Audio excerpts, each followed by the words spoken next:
welcome to the Let's Talk Fucking Cancer podcast. We are your support, so let's talk fucking cancer.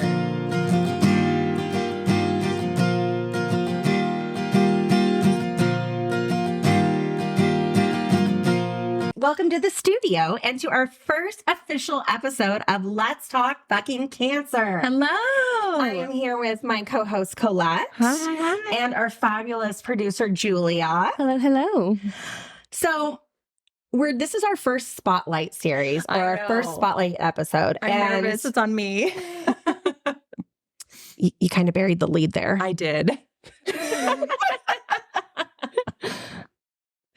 Leave it to me. Ruin the surprise. We've been talking about this so long, and we're just so excited about this. So excited. So I'm really excited to share, or let Colette share with you guys her story, because your story has had such an impact on me. And I don't know if you know that. I mean, I think I've shared that, but I don't know. Your story really impacted me in a way that when I had the opportunity to work in the oncology field and help cancer patients, knowing what you had gone through, and then having friends diagnosed right after that, right, there was a need. Yeah. And I was like, I can't stand by and just let this happen. Oh, so, I love it. So I promised listeners on our intro episode, Yes, you did. that they were going to get to hear your story. Yes, they will. So I think I kind of teased your story a lot. So, why don't you go ahead and start by just introduce us to who you were prior to your cancer diagnosis. Okay. I was. I had 4 beautiful daughters, not my 5th. We'll get there. But I had 4 beautiful daughters, and just kind of living life, having a good time, doing things. And my husband wanted a 5th baby. And I said, absolutely not. I'm not down. We're not there. It's not happening. And can we go back a little bit though? So I know that you were a nurse for 12 years. Yes. But can we talk about your training before that? Oh, my training before that. Yes. So I was in the military. I was a military police. I was a Air Force cop. And oh God, I absolutely loved it. I wish at the time I could have stayed in. At the time I was pregnant with my twin daughters, which Julia, our producer, is one of them. So hello, Julia. Hello. So I was pregnant with my twins, and the way the military works, I could get out. My husband could not, because he was a man. I was a woman. So I got out of the military, had my beautiful daughters, and went to nursing school. Excellent. Yeah. Well, thank you for your service. Oh, We well, appreciate. you're welcome. We're so thankful for that. Yes, absolutely. Yes. Yeah. So, so you had 4 children. 4 children at Your the time. husband wanted a 5th. My husband wanted a 5th. Oh, what in the I world? remember those conversations. They were something, weren't they? I don't want to be drunk on my I want to be drunk on my 40th I wanted birthday. to be drunk on my 40th birthday. I was pregnant on my 40th birthday. And little did I know, soon after I was pregnant. But yeah, so I was 40 years old. He wanted a 5th baby, and I finally gave in and said, okay, let's do it. And if it wasn't for that sweet little angel baby, I don't know that I'd be here today. Yeah. So this is kind of where this part of the story is what really impacted me, and it's hard for me to talk about without getting emotional. Oh, so I hope we can talk. Of course. I hope we can get through this. There might be some tears in this podcast. Yeah. We promise we won't cry every episode, guys. So can you tell us about that? Okay. So I was 40 years old. I had just had my last baby, and I was about 2 months postpartum, and I had a lump in my breast, which I thought was just a clogged milk duct or mastitis, anything like that. No big deal. I'm going to go get some antibiotics and be done. I called my OBGYN, which her nurse answered, which happened to be a friend of mine at the time. And she said, I don't like it. Doesn't sound good. And I said, well, you're crazy. It's just a clogged milk duct. No big deal. And so she said, no. And I don't know what it was. I don't know why at that time. She just said, no, I don't feel good about this. And she sent me for an ultrasound that day. So I went to an ultrasound that day. I thought they were absolutely crazy. I thought there was nothing to be worried about. and got the ultrasound done, and they looked at me funny. And it was a bad feeling all overall. And I just knew something was up. They got the doctor, they came and talked to me. They did some mammograms in between. And all within that one day, I got all the looks from all the people going, "Oh, I'm so sorry." But nobody would say what it was. Yeah. But I just kind of knew. And they said, "Can you come in tomorrow for a biopsy?" Yeah. So Oh my gosh. there I was getting a biopsy the next day.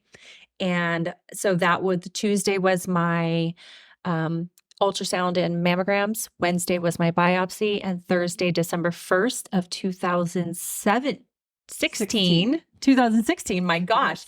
You never think you would forget those dates until you're 6 years out. I remember we were freshmen in college. We had just graduated. You had Charlie, and we were in college our first year. Yep. And I remember, I think you were coming home from work first. Yes. And Tony had not come home yet. Yes. That's my other daughter, her twin sister. Her twin sister. And I think I told Julia first, didn't I? I think I left work early. Yeah. Because, and to give a little bit of my backstory with this, we didn't know. You went in for your No, they had no idea. And you didn't say anything to us until that night. And you said, they want to do a biopsy tomorrow. We're pretty sure we know what it is. And so the next day I was at work and I said, I'm leaving. Yeah. I need to go home. Yeah. I don't know where Tony was. She may have been at school or maybe work. School. Yeah, because at the time the girls were still in school. And so we waited all day. I knew my doctor would call me first thing in the morning because we're friends, right? I'm a nurse. She's a doctor. We work in the same hospital. No, she waited till the last thing she had to do that day. And she told me, she said, "I have been putting this off all day because I have been dreading making this phone call." And I was like, "Great, I have cancer." I just knew it. So I ended up being diagnosed with triple negative breast cancer, completely hormone unrelated breast cancer. And everyone, because I was 40, said, "Oh, it's because you had a baby at such a late age and blah, blah, blah, that planned into the hormones and the breast cancer," which it did not, because my cancer was not hormone related. But thankful for that little baby, had I not had her, which I was completely against for the longest time. But I had that beautiful little angel baby. And because of the milk in my breast at the time, it pushed my lump out. It was behind my implant. Oh my goodness. Yes. So I had breast implants prior and it was behind my implant. And had I not filled up with milk, it would not have popped out. So that's how we found it.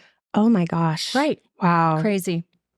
So having a brand new baby at home. Oh my gosh. And getting this diagnosis, what did that do to your mental state? Like, how did you handle that? Okay. So I remember the first day vividly. The first day we waited all day. It was all my girls, my husband, one of my best friends, Terry. We were all sitting here just waiting for the call. And I was like, as the day goes on, it can't be a big deal. They wouldn't wait all day to give me bad information, right? Well, no, they did. So my doctor calls and she gives me the news. And I literally got off the phone and I remember talking to everyone being like, "It's okay. I'm going to be fine. It's not a big deal, da, da, da, da, da, blah, blah, blah." I talked to my mom. I talked to my brother. I talked to my dad. I talked to, obviously, my kids and my husband. And I went into this like superhero mode without even knowing it. Mm-hmm. It was just like, it's fine. We'll get through this somehow, some way. We're going to do this. And we did as a family. Absolutely. Yeah. And you talked about you and your husband both being in the healthcare field. Mm-hmm. Right. And even with the support that you had, right, you still felt that there were these gaps. Yes. And which led you to lead to start Ways. Right. And what's just crazy to me is we're sitting here, thank God this is 6 years later and you are still cancer free. Mm-hmm. But the people that don't have the resources that you have and the people that don't have the support group that you have. Exactly. And not to take anything away from your story. Absolutely. But one of the reasons we're doing this podcast is if anybody can hear a piece of this and relate or have it help them in their own journey. Right. Because we do understand the gaps that are there. We do understand the gaps. And that's the biggest thing is going through this journey. And as life altering as it was, being able to find some kind of reason for it. And that's just my journey.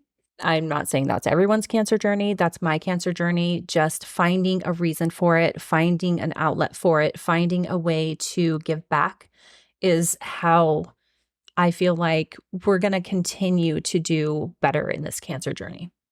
Absolutely. Yeah.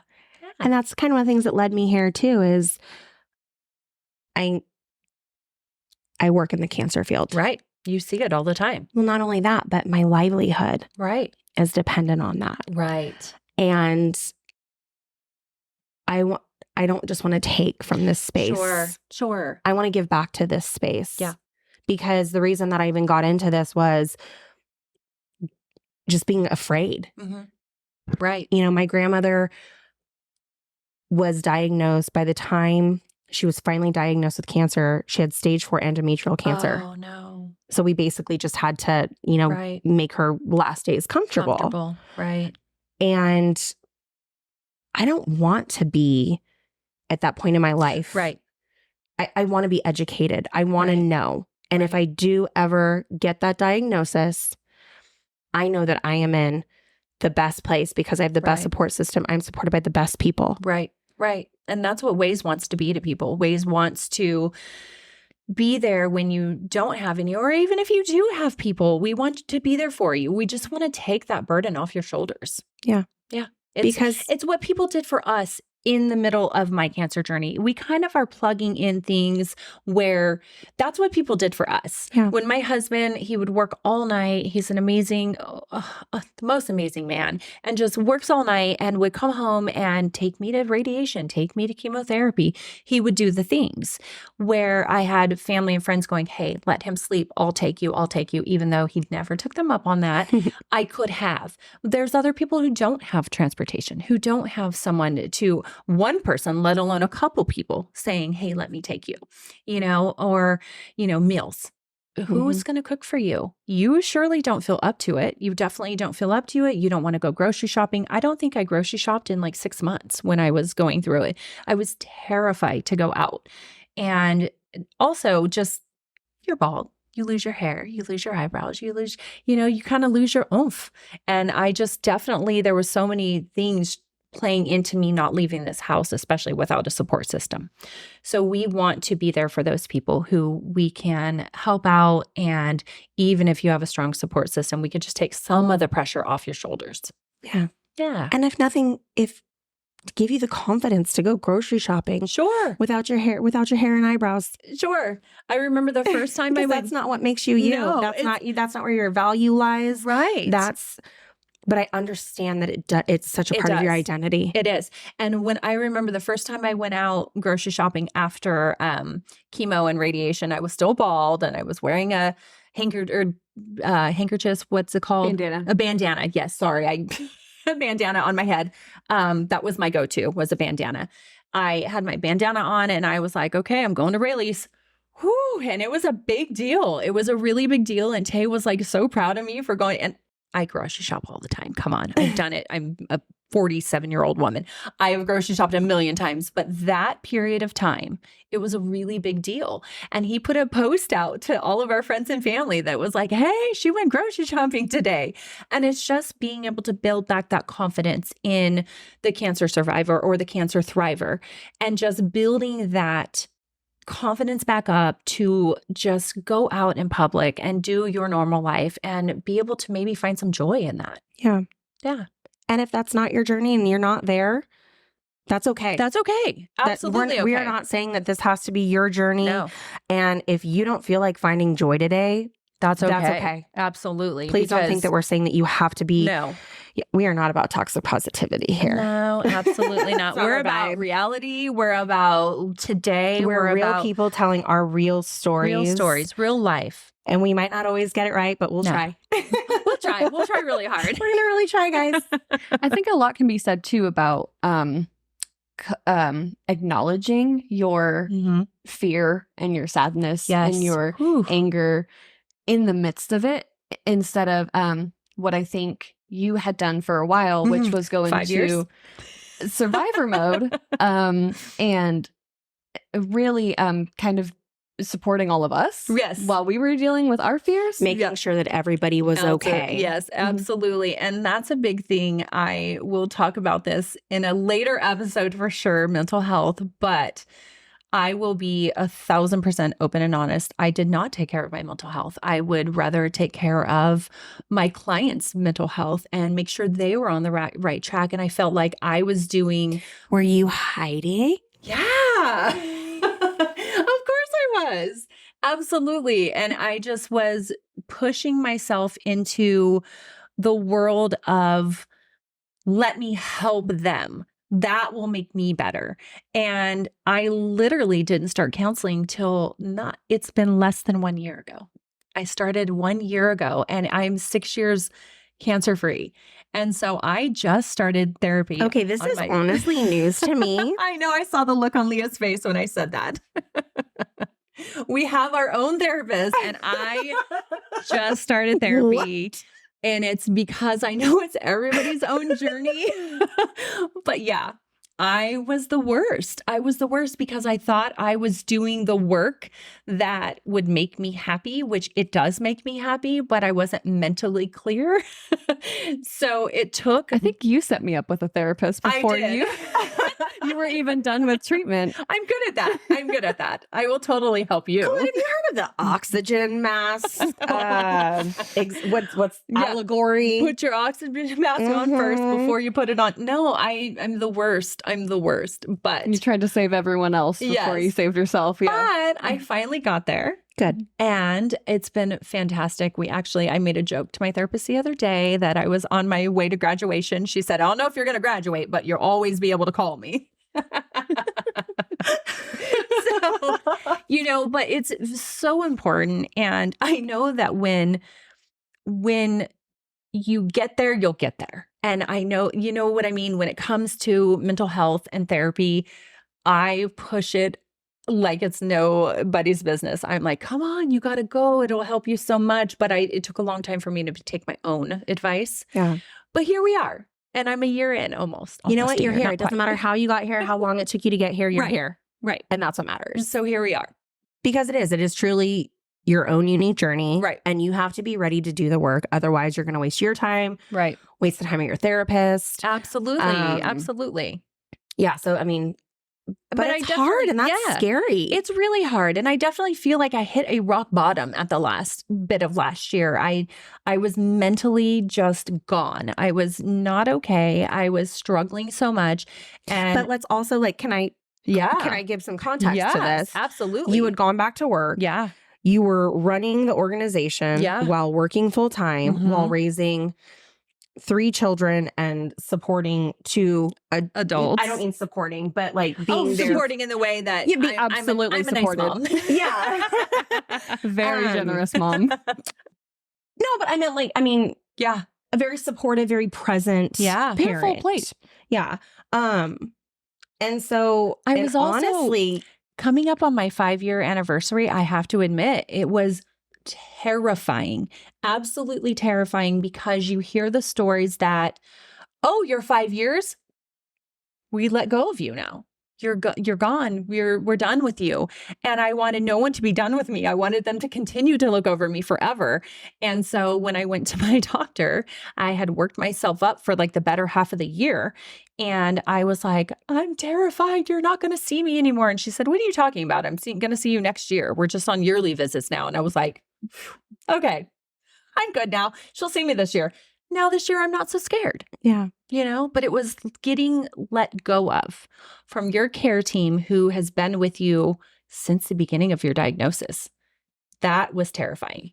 Yeah. I mean, I have 2 friends that I'm thinking of at the moment that work in oncology. Oh, wow. And are also breast cancer survivors. Oh, wow. And they still live with the anxiety every day of, is it going to come back? Mm-hmm.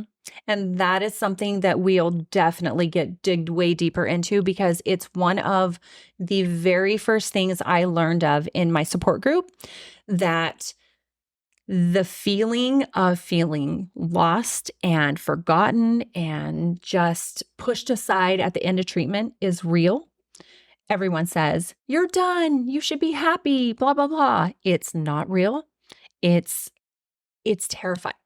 It's literally terrifying. You are just you don't know how to go on. How do I go on now? Like I just went through, I was this normal person for 40 years. And then for the last year, I've been this whole new person. And how do I now pick up like I didn't go through this? Well, you don't. You don't. And you just learn how to live again. And that's kind of what we did. Do you think it has that fear of your care team letting go? Do you feel like it's a pressure? Did you feel a pressure to go back to your quote unquote normal self and go back to doing a great point. all of the things that you had done before plus more? Because at this point you had the gone back to work nonprofit and the nonprofit. Yeah, absolutely. Because you are no longer sick. And so you are expected just to carry on and to move on. And I did, and it was fine. And I went back into a job that I was comfortable in. I knew what I was doing. It was no big stress per se. There's different stressors within the workplace, but the job itself was fine. I was not mentally okay to be caring for that type of patient. I needed something more substantial. I needed something that really fed my soul and felt good inside. And the work I was doing, although nurses are fantastic. They're amazing. I love nurses, but I needed to focus back on ways. It's where my heart and soul lies. It's where my everything is now after cancer. That's awesome. Thank you for sharing that with us. Of course. Do you want to circle back maybe to so you were diagnosed? Yes. We talked about your triple negative breast cancer diagnosis. Yes. What does the treatment look like for that? Is there a standard? Yes. Okay. So for most, and I am not the medical professional, I am a cancer survivor thriver. That's all I am. I'm talking from what I know. The typical standard is a series of 3 chemotherapies. Now, there are different types of breast cancer. So can you start? What stage were you at when you were diagnosed? Oh, yes. I was a stage 2B. Okay. So what that means is my tumor, the reason I was a 2B is because my tumor was large, very large. It was almost 9 centimeters. So my tumor was very large, but the very tips of it were the only ends that were invasive. So the majority of that tumor was not invasive. So the ends were invasive, so which made it a stage 2 because of the size and a 2B because it was a little bit invasive. Had it been a stage 3, it would have been because it was more invasive than that. So I was lucky. I had a large tumor, small invasiveness. So that's where I feel that I was very lucky. With that diagnosis, there's a very standard breast cancer treatment, chemotherapy treatment. It usually starts with, they call it the red devil. It's called adriamycin. And that's where you lose your hair. And that's the one, not all cancers and chemotherapies, you lose your hair. But with that one, you do for sure. There's no ifs, ands, or buts about it. You're going to lose your hair. Cold cap or not, you're going to lose most of your hair. I did not do a cold cap. I just went ahead and shaved my head bald. Did you start with that one though? I thought you started with a different. We started with adriamycin, and then we went on to Taxol and cytotoxin. Oh, actually, you're right. I think the Taxol We started with adriamycin and cytotoxin first, and then Taxol was my last. Well, there was another one too, but we started with adriamycin and cytotoxin first, and the adriamycin is the one that you do lose your hair. Okay, And these are all in infusion therapies. Infusion therapies. Okay. Yes. So I went ahead and started with that. And as we were doing that, I was doing research because I'm a nerd. I'm a nurse. I am going to be sure I'm read up on all the things before I go into my next appointment. And I had read about carboplatin. Carboplatin is typically used for lung cancers. And there may be other uses. That's the one I know of. But I heard that it had really great success stories with triple negative breast cancer. So the thing with triple negative breast cancer is triple negative is not hormone receptive, and breast cancers typically are hormone driven.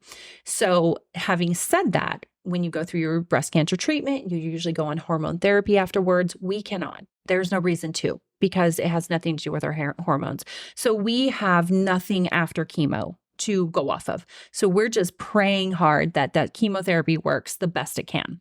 So I did my adriamycin and cytotoxin. I think that was every other week for a couple months. And then I never thought I would forget these details. Isn't it crazy? I just never ever thought. And now as the years go on, I'm like, wow. So did that for a couple months and lost my hair within the first 2 weeks. And then I had bought my little girls, my big girls, Julie and Tony. They were obviously old enough to understand the whole process. My little girls were really little at the time. So I bought them a book called No Wear Hair. And it was about a mom who went through cancer and chemotherapy and lost her hair. And so it talked them through that whole story. So they were expecting me to lose my hair. And went ahead and did that. They did fantastic with it. They were amazing. Everyone made me feel so lovely. And every time I looked in the mirror, I did not feel that lovely, but my family was awesome about that. We did. Do you want to talk about the shave party? Yes, the shave party. It was a fun day. It was a weird day. It was sad, but it was super uplifting too. It was so strange. It was like the mix of emotions. We had all of our family here. My mom and stepfather were not able to be here. They were sick that day, but my father, my bonus mom, my best friend, my sister-in-law, my brother, everyone was here. And lucky guys, they're already bald except my father. And my father is the most amazing man. He's quite vain.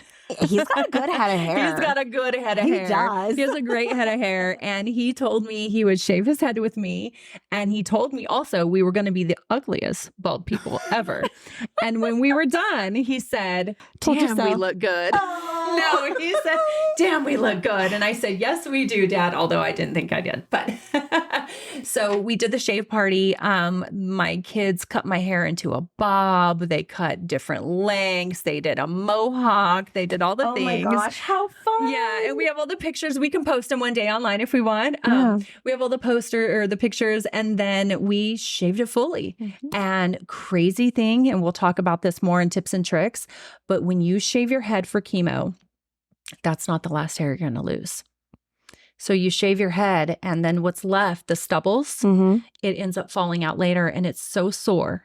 And it's so tender. Ooh. And those little teeny hairs just like plop out eventually. And it's just so uncomfortable. But I was lucky. I had someone who told me what to expect during the experience. Someone at Wigs R U in Roseville, California. She's amazing. Her name is Jennifer. We're not sponsored by them, but she's fantastic. She told me what to expect. She's a cancer survivor herself. So we kind of planned it around what she said. She said, shave it, get it off, and then get your wigs on, which wigs are like a bra. You like to put them on to look pretty, but you can't wait to get them off. It was the worst. And I forget, did we went and picked out a wig first for you, and a few like hats and scarves, Yes. I think. Did we do that before or after? Before. Okay. So I still had my hair, and my mom, most amazing woman, she came and said, "Come on, honey, let's go to a wig shop." And we went to a medical wig shop. So that's Wigs R U. We went to them. They deal with cancer, alopecia. It's very much a medical wig type place. And we went in, she said, "Honey, you're going to be fine." And she was at the time 3 years. And so now I'm 6 years. So she's probably She's like 9 9 years. Yeah. And she said, "You're going to be fine. You're going to beat this." And we talked, and she said she would shave my head if I wanted her to, but I told her we'd do a party here. And then she fitted me for my first wig, and it was fantastic. It was wonderful. It was beautiful. I've donated that wig back out now. So somebody else is wearing my beautiful wig. Well, thank you for passing that along. Yes, of course. Yeah.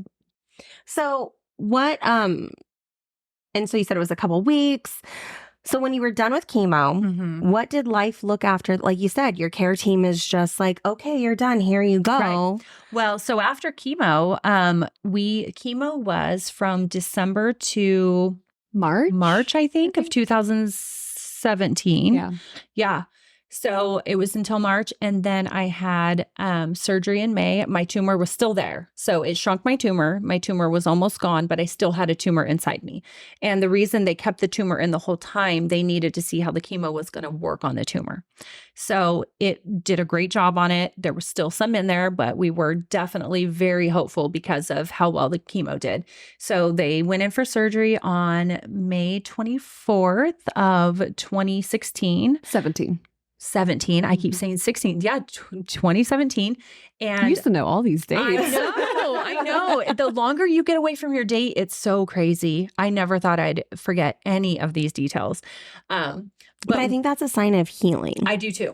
I really do too. And I never realized how hard I clung on to those dates. And now as time goes by, I think they were like little milestones for you. You'd say Definitely. like, 2 years ago today was the end of chemo. Absolutely. 3 years ago today was the end of radiation. right. Where now it's not such a forethought.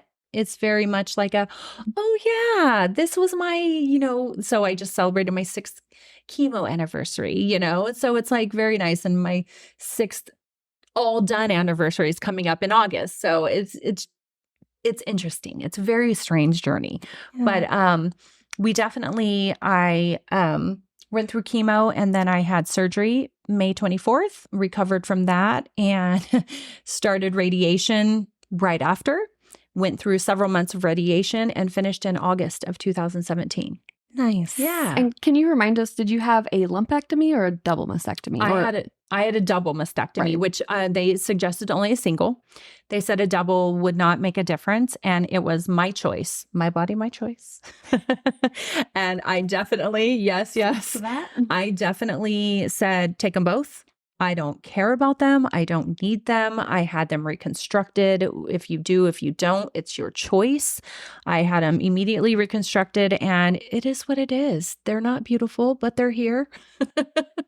And I'm alive. And I remember you talking about it too and saying, even you weren't even sure if you wanted them to reconstruct them. Right. You had looked at Being other flat. stories where people had even done tattoos around their scars to sort of, Yeah, make absolutely. a beautiful thing out Yeah. of something that was And we hard. have a friend that chose to stay flat and she is fantastic. Like it's amazing. And it's definitely a choice for each individual and what you want in your life. And I don't know. I had implants prior. So I was like, yeah, go ahead and, clean me out and put new ones in. And, and it's definitely not that easy. And it's not as the outcome is not always what you expect. But we got what we got. And I'm here today. Yeah. Yeah. So you've talked about your support group. Yes. So how did you find your support group? Oh, man. So my support group. Okay. I went into the first wig shop. Wigs Are You. And she actually was hosting her own support group at the time. So because of that, she gave me a little card and said, hey, come join us sometime. And I said, nope. And it took me if you are catching on to the process here, it takes me a time to deal with She's my mental got to be health. ready to do it when she's ready, and no one can tell her different. I was gonna say it has to be my idea. Yes, exactly. I just, I knew I needed to go. I knew I needed support. I was probably driving my family crazy. I don't know. They won't say it because how could you tell a cancer person that they're Just give me a wink. yeah. I think if I'm speaking completely honestly, I think we had already lost it, and we were not in a place we could support you in ways, but I think we ended up all kind of dealing with things as separately. Definitely. And I think you really needed a space not around your kids or husband where you could talk about things that you didn't want to talk to us about. And I could talk freely and not try and protect you. Yeah. You're very because that's protective. In your position, you are still a wife, a mother, a nurse, a caregiver, all of these things. But in that moment, you just needed to be Colette, who was fighting cancer, and just needed somewhere, to let it off your chest. Let it all out. Yeah. And I definitely would never have put the burdens of what I was saying on my family. So I did it in a support group. And thank God for those ladies. This group was the turning point, I really want to say. in my cancer journey. At And what how- point did you end up deciding to go to the support group? How long was that? So I was still in chemo. So I know Okay. that. So Okay. it was within the first 3 months. And crazy thing, a friend of mine from the nursing world got diagnosed with cancer right before me. I want to say maybe 2 months prior to me, and her journey was kind of taking a slow start. So by the time I started, we were kind of on the same track. And we had reached out to one another on Facebook and, was keeping in touch with each other and just checking in. And we both said, okay, we need to go to the support group. So we agreed to not back out and go together, and we did. And it was life-changing for both of us. It really was. And it's so funny how one step, just one small action can start a ripple effect. Absolutely. And now here we are. Absolutely. Right. And it's like this crazy, horrific journey turned into this beautiful dream. Yeah. And here we are. Here we are. Yeah. Yeah. Do you think And it sucks, that our dream is cancer. Right. Our dream is, not cancer, but to just come alongside people and grab their hand and go, you're not alone in this. Exactly. Because I think that's the scariest thing is feeling alone. And knowing where to turn for that hand. Mm-hmm. Where's that hand at? Because my care team, as much as they cared about me and protected me and did the best for me, they didn't give me the daily skills that I needed to. And honestly, and I know that there are health systems that offer things like nurse navigators and different care coordinators. Absolutely. Use them. I did not. They are there use for them. you. Mm-hmm. Absolutely. And oncology is actually a really rare space where you have that additional support. Yes. They have financial counselors. They do. To help you afford your medications. Yes. They have we have clients that their nurse navigators have. They reach out to us for transportation. They reach out to us for therapy. The nurse navigators are who usually reach out to us. That's who Julia is dealing with on a daily basis on email, is the nurse navigators saying, hey, we have someone who needs this. What do you got for us? And we handle it. Yeah. And it's just so crazy that someone could get this life-altering diagnosis and just be thrown into the wild. Literally the wild. Like sink or swim. Yes. And then you go home and you tell someone something. Right. And you're going to get a variety of responses from a variety of people. Totally. And not everybody has the same heart. Right. Or the same intention. Exactly. And someone might say something absolutely not meaning to be hurtful, but not realizing what they're saying is callous. We will get into that on another podcast for sure, because we will have a podcast on what not to say and what to say during someone's cancer journey. And it's hard for people. Please don't tell your family members that it is a government conspiracy and that they should not take the chemotherapy. No, please don't. Please just stop. Let's keep that to a minimum, please. And actually, to segue from that, do you want to talk about, we did touch on a little bit of why treatment was so hard, why the end of treatment was so hard. Oh, yes. What else, what is something that people might say or do that, that maybe shouldn't be said or done while someone's going through treatment? Or what is just something that people don't know about? So it's a funny thing that you're asking me that now, because as the no longer cancer patient, I still find myself having a hard time finding the right things to say. So I've been there. I've been through it. I've been the cancer patient. I know what people said that pissed me off. I know what people said that did the great thing, but I still struggle to find the right thing to say. I definitely think don't make it so general. What can I do for you? Say, hey, you have chemo on Thursday. Can I pick you up and take you? Instead of what can I do? Because that's the easy. I asked that question today, and I'm trying to break my habits, but I asked that question today, and I know that that's not the right question to ask because you're asking them, how can I help you? But then by asking that, you're giving them work to do. Yes. Because they have to find a job for you. Yes. Whereas if you could take that burden off of them and say, can I take this off of your plate? Absolutely. That's going to be more well received than, Colette asked if she can help. I don't know. Let me think. Let me think of something that Let me think of what she could do for me. Decision fatigue is a real thing when you're going through something traumatic. And then can you talk about chemo brain? Oh my gosh. Yes. And with chemo brain, chemo brain is, I'm sure, different for everyone, but you literally just, the whole walk into the room, forget what I walked in there for and whatever. It's that times 100. And so you can be talking and know exactly what you're talking about and being very educated on the subject and completely lose every word that you've ever known. And it's chemo brain, it's chemo fog, it's chemo fatigue, whatever you want to call it. It's real. It's true. I live with it. My poor kids know. And they know. I tell them, hey, you're probably going to have to remind me of this. Yeah. Because blah, blah, blah. But my kids have all adapted. My little ones were tiny, so they just know they have to remind mom. My big ones know, like, hey, just probably need to remind mom about this. Yeah. But chemo brain is real. Absolutely. Well, and then Julia, from your perspective as someone who was helping your mom through this journey, what was one of the things that you felt really helpful to help you support her? I mean, besides the baby. Right. The baby was a huge help for us. I think she was kind of a bonding thing for your whole family. Absolutely. I think so. It really, they had to come together and take care of her because I didn't. So when you shared your story with me, it really, because you were so honest and open with me when you were sharing, could have been because we were at the pool all day. Don't know if that had anything to do with it. Could have been.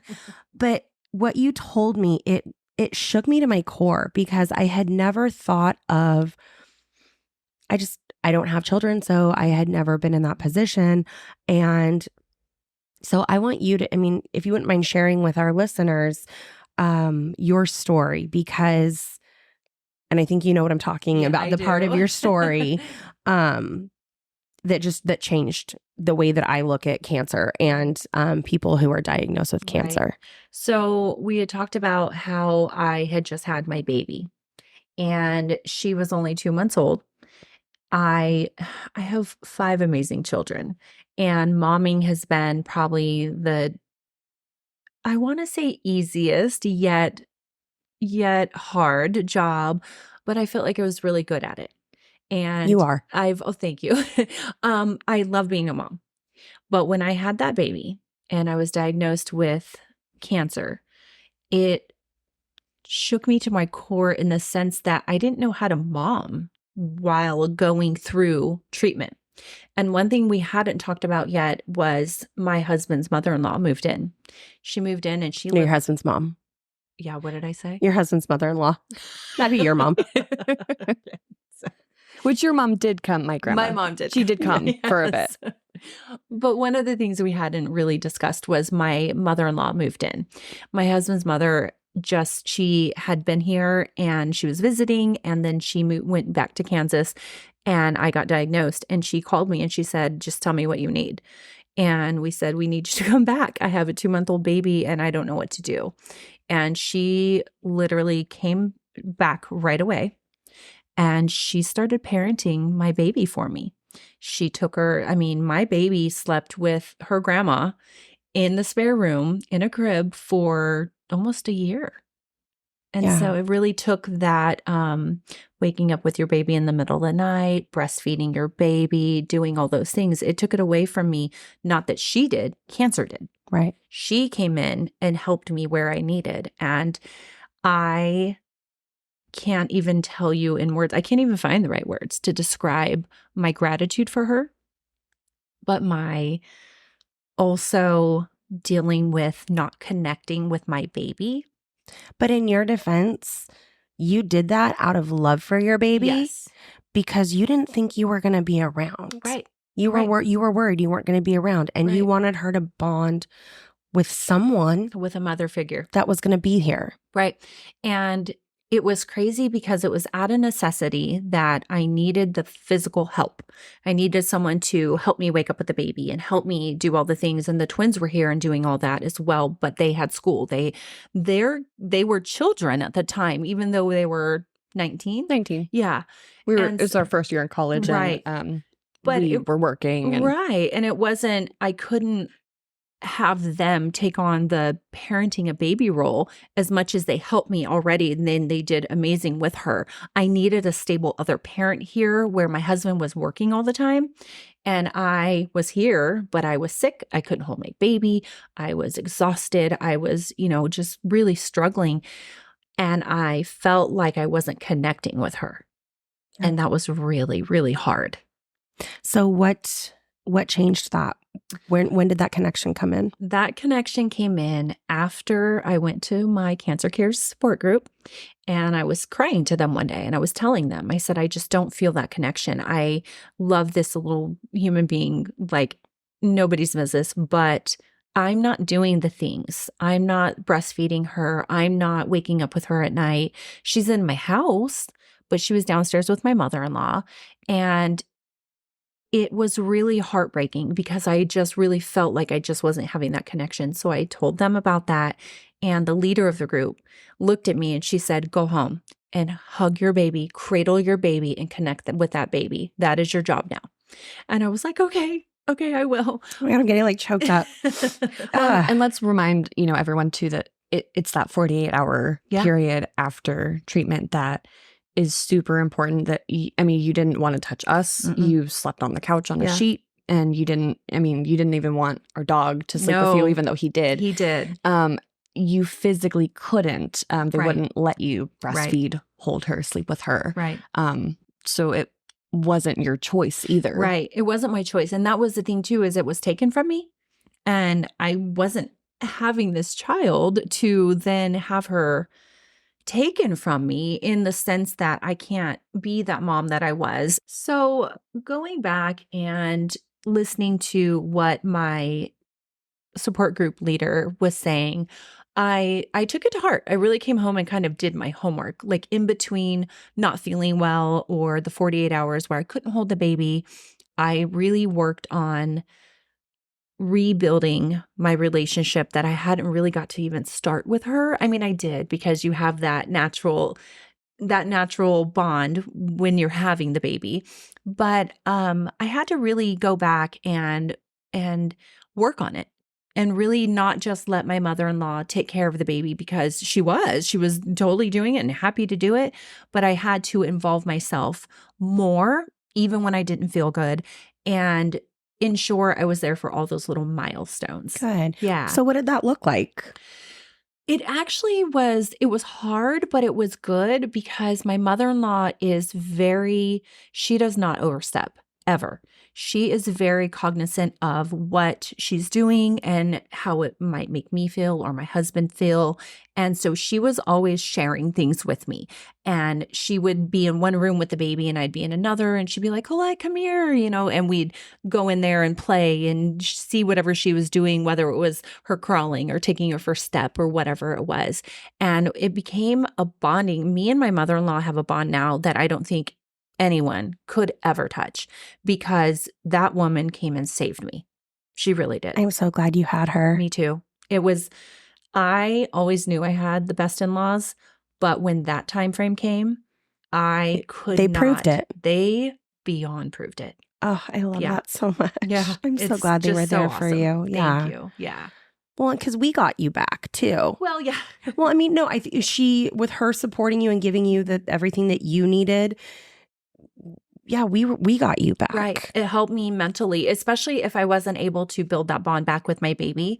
I would have been a mess still today. Yeah. And so she helped me get through all that. And it was an every single day, 24-hour-a-day thing. She never left us. She stayed here until we were done. And I don't know that I could have made it without her. Like I said, I'm just really glad you had her.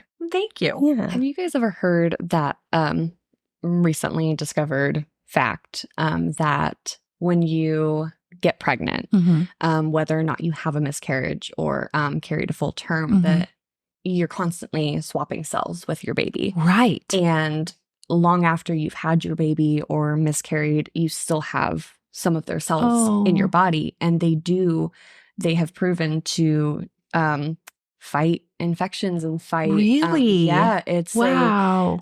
so I think, everyone talks about, the motherly bond Right. that, it's so biological to have Right. with your children, but it really is down to a cellular level. That's They're part of awesome. you and you're part of them. And we do give Charlie a lot of credit for, We do.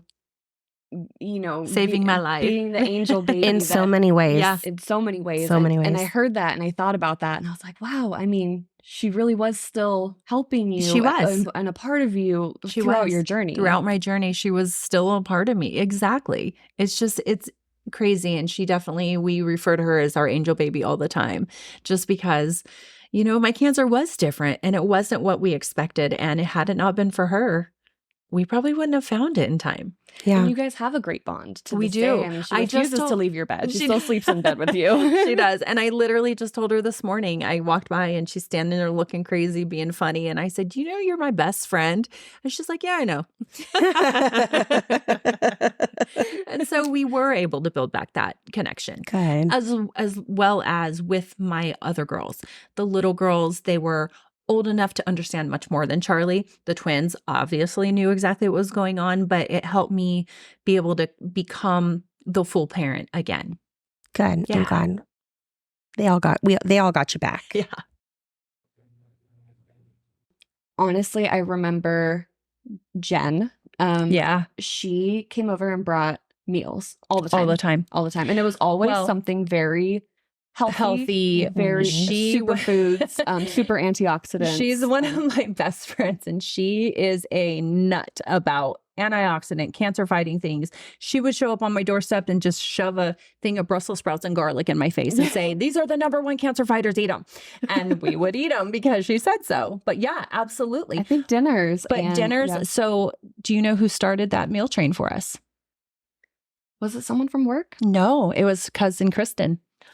Yeah. Of course she So my cousin Kristen did. started a meal train for us. And once she put out that meal train, we did not worry about meals for probably 6 months. It was a while. Literally. We had someone bringing us meals every Monday Mhm. and then signing up all through the rest of the weeks and bringing us food. So, I mean, those are huge things to help people. So even if you don't need the support of us as ways, you can take this to one of your own people and say, hey, let me set up a meal train for you. And even if it's not a meal or a Right. meal train, I mean, DoorDash gift cards. Absolutely. With this day and age, absolutely. Yeah, grocery store gift cards, Instacart. I mean, Absolutely. in today's technology, with today's technology, there are so many ways that you can show support and be present with just. I mean, if you live far away or if your schedule is hectic because everybody is busy and have hectic schedules, you can still just show support. Absolutely. Yep. Absolutely. So there's just so many ways you can be there for others. There's so many things you can and can't say to others that we'll definitely, like I said, we'll get into deeper. Maybe can and can't, but maybe should and shouldn't. Shouldn't. There There we we go. go. There we go. Better. Much better. Should and shouldn't. And there's definitely, we'll get into those on other episodes because that is a huge, I actually thought about that a lot last night since we were waiting for our first podcasting day today. Up all night last night, couldn't sleep. And I was like, wow, there's all these things that we can't miss, but we have a lot of time to talk about them. You do. Absolutely. So before we close out, would you just mind sharing with us, how did your journey change you? Wow. So it's still changing me as we speak. But man, that's a big question because I have changed greatly. And I don't think it's any one thing in particular, but I'm calmer. I'm more patient. I might have some insight on that I as was well. going to say, Julia, give me some insight. So from a perspective of an older child who has much younger siblings, you're a completely different parent. Absolutely. In a very good way. Absolutely. I had, a great mom growing up. Yeah. But I was young and impatient. I think as an adult and being able to see the change in you from before cancer to after and being an adult, I think the way I see it is before cancer, I think it was more, you were someone that couldn't address your trauma. Right. And oh, I think, gosh. I think cancer made you do that. Cancer made me do that. And I think having to deal with trauma from before cancer, dealing with trauma from going through treatment, I think you came out a person who is much more accepting of yourself and much more, you're consistently working on bettering yourself. You know, now that you say that too, I have to say it's definitely something where I don't know. I'm older now too, so it could be age, but I feel like between age and cancer, I've definitely been able to loosen up on myself, admit when I'm wrong, apologize when I need to, and just listen. And I was bad about that before. It kind of sounds like you almost let go of your ego. Yeah, I was going It to could say have been. there was a lot, I think, that you let go. absolutely. A lot that I think was heavy that Yeah. you let go of. And now I But just so much of that is survival, that you have to absolutely. I have to be this person. I have to hold this together. This is who I am. This is how I operate. right. And then when you have something that takes down those shields Mhm. and breaks you down, Right. why would you want to rebuild with those shields? Exactly. It's Exactly. so heavy. Yeah. And when you're able to let it go and rebuild, why bring that heaviness? Right. And that's a really good way of putting it too, is it was almost it sort of shed a lot of outer layers that I think kind of let me get to my core. Yeah, and I think Mhm. I think it made you look at yourself as your rawest form. Mhm. And now I can admit when I messed up, or I'm not doing well, or I need to apologize, or I need help with this. Or I need help. That's a big one. I need Yeah. help with something because I could not ask for help before. And it's still hard. It's very hard to ask for help, but I'm working on it. And that's even one of the ways, you asking for help is one of the ways that's even inspired me to ask for help. Oh, I love that. I I had to ask you for help. I'm like, Leah, come be with me.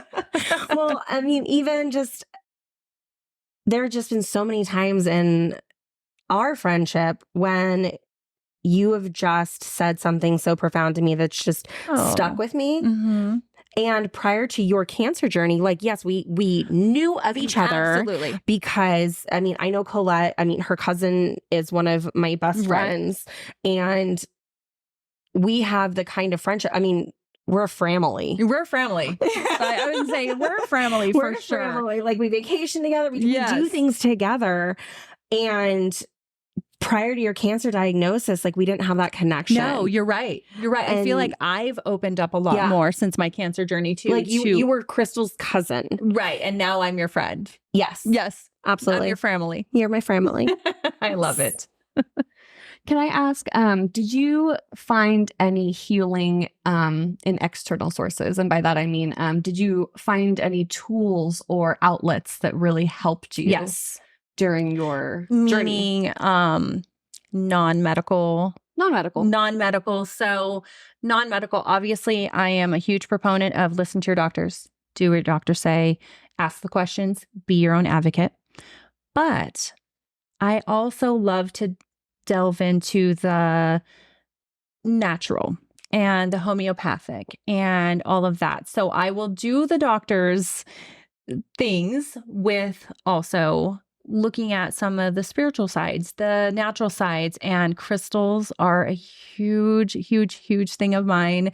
Julia is our on-site crystal guru, our witchy witchness. She's our at all this point, you things. have more crystals than I do. So, But crystals, oils, meditation, sound baths. do you want to go into a little bit? We don't have to about Yeah. CBD and THC oil. THC, CBD. I'm a huge proponent for it.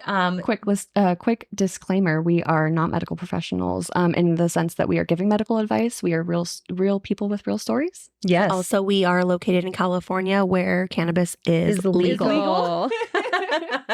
Thank you for clarifying that. And at the time, actually, when I was going through my cancer journey, it was only medically legal. So Right. I have to tell the story about getting my first medical marijuana ID card, I fill out the paperwork. I go online, I fill out the thing, and it's some doctor in LA who's just going to Zoom with me and, be like, yeah, your sleep or your anxiety or whatever, you can have it.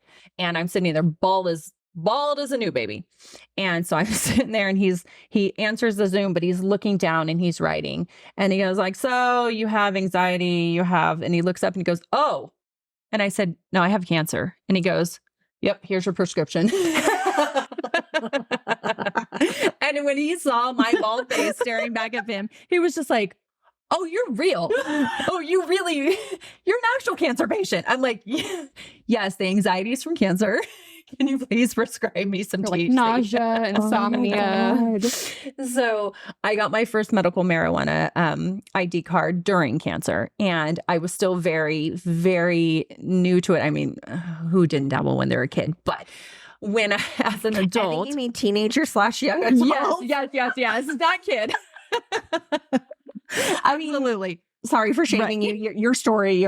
Swear I was a teenager, young adult. But I definitely, got into medical. Everyone and their brother came out with, hey, do you need something? I know someone. And I just cracked me up. Yeah, I forgot about that. All the people who came out of the woodwork saying, hey, and I was like, wow, I actually have medical marijuana card. I could get it myself.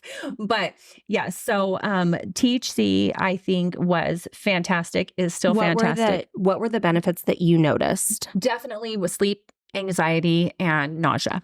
So that was the biggest thing.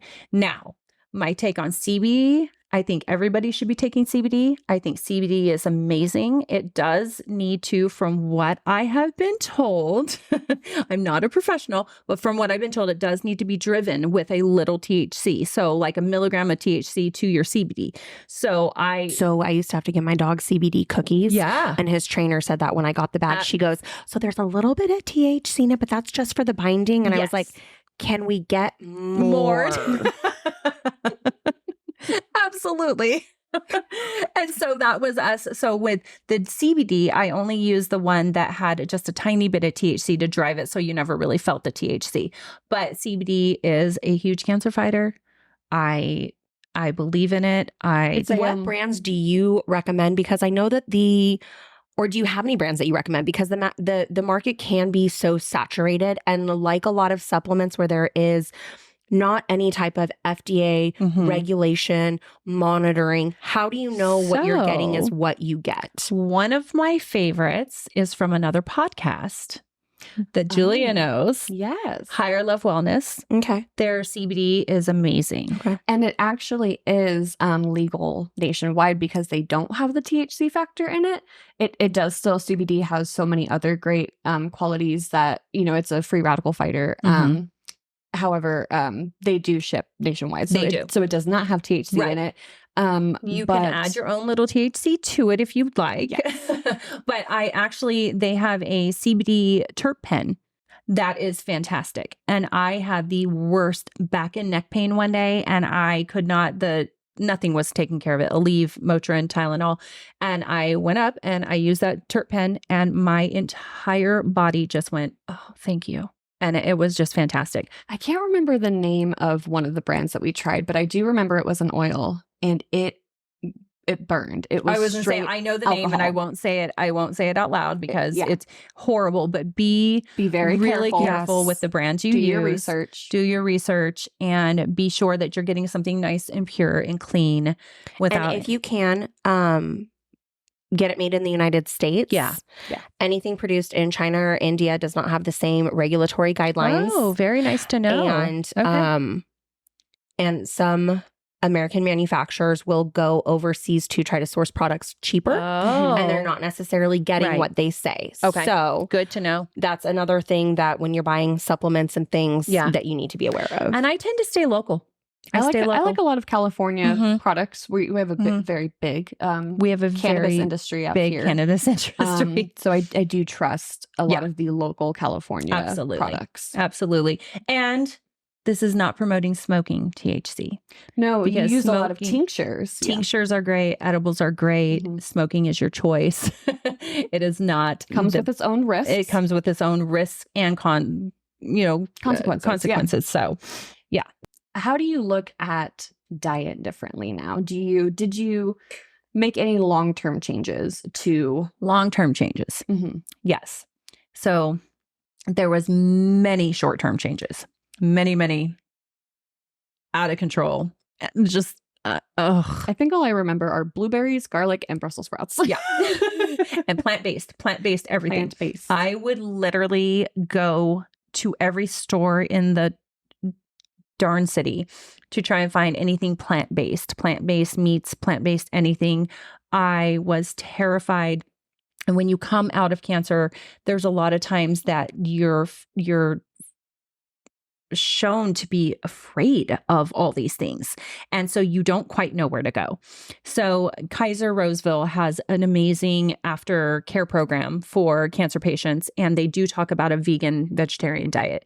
I am not on a vegan vegetarian diet. I am a meat eater, but I stay clean.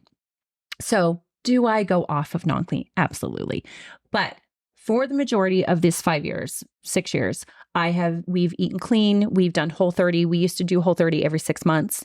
We were supposed to start it last Monday and we didn't. It's a lot, you guys. But we eat clean. We watch what we're eating. We keep our ingredients to natural, clean ingredients. As my doctor says, just eat real foods. Real food. Mhm. Real foods. And if you slip up and have some Cheetos, so That's what? okay. That's fine. Yeah. But just keep the bulk of what you're eating clean. You know what's funny is I've kind of removed from my vocabulary is I don't eat that, Right. or I can't eat that, Right. or it's not on my diet. I just don't want to eat that right whatever now. I want. I can eat anything I want. I'm It's choosing. how much of it Mhm. am I going to choose to eat, Exactly. and if it even sounds good. Right. Right. You know, Absolutely. Yeah. Yep. I like to look at food too of like, I don't know if this is a very healthy way to look at it, but I try to look at food as like, okay, what is this? How is this going to serve me? If I put this in my body, Yes. will this serve me? And that's how Tay looks at food. He's very much like, it's energy, it's fuel. He literally will eat almost anything. Even if it's not good. I'll make a terrible dinner and he's like, it's fine, it's food, whatever, I have to live. So he'll eat it. That's actually really healthy perspective food to have on food. And it really is. He's just like, I'm not looking for all the flavors and the things and whatever. He appreciates it when he gets it. But he's like, food is fuel, Mhm. and I'll eat what we have, but he'd rather it just be clean and healthy and whatever. And he's just like, I don't need all this extra junk. Yeah. Yeah. That's awesome. And that's great that you have a partner that is that is aligned with you in that. Exactly. Yeah. He's great. That's a big part. That's huge. Yeah. So kind of this is kind of a dark topic, but I feel like when you hear the word cancer, it's kind of what comes to everybody's mind. Mm-hmm. So let's rip the Band-Aid off. Yeah. Let's do it. How's your view of death changed? So I'm afraid of it, but I'm not as afraid of it. Afraid of it as in leaving this world that I'm involved in right now. But inside, I'm more at peace with it. Mm-hmm. I want to live the best days and moments that I have while I'm here, because I want to live these days out happy and positive, and showing my girls and my husband that life is good. Let's just have fun. Let's enjoy, because that clock is ticking down for all of us. Okay. And it's a icky situation to talk about, but it's real and it's relative and it's, but I still fear it a little bit. Do you have days where it's worse than others? Not anymore. Not anymore. I did. I can say up until last year. I can say this is probably the first year. When you went to therapy? Yes. Ding, ding, ding. I mean, let's be real here. Literally, in the last year since therapy, I am less afraid of it. Less afraid. I'm more at peace. And I just look at it as it's something that's going to happen to all of us. And as in fear as I spent so much of my time, I refuse to do that anymore. Good for you. Yeah. Good for you. And I think a good way to look at it for everyone is death can happen at any time. Absolutely. It And doesn't have to be. the word We are cancer. not promised tomorrow. Absolutely. The word cancer doesn't necessarily mean now is your time. And yeah, I think just knowing that if you are living to your happiest, fullest potential, and you have given back and you have positively influenced those around you, which you have done tremendously. Thank you. For so many people. I think that brings a lot of peace to a lot of people. It is just knowing that you're peace to me, leaving too. the world a little better than you left it. It brings peace to me, feeling the less pressure and fear of death and finality. I don't feel that so much anymore. I'm just kind of more in the moment. And I definitely was not always in the moment prior. Thank you so much, Colette, for sharing your story with us today and for creating a platform where cancer survivors can share their stories as well. Absolutely. Thank you for listening to my story today. Of course. And until next time, I'm Leah. And I'm Colette. And we are your support. And thank you for talking cancer.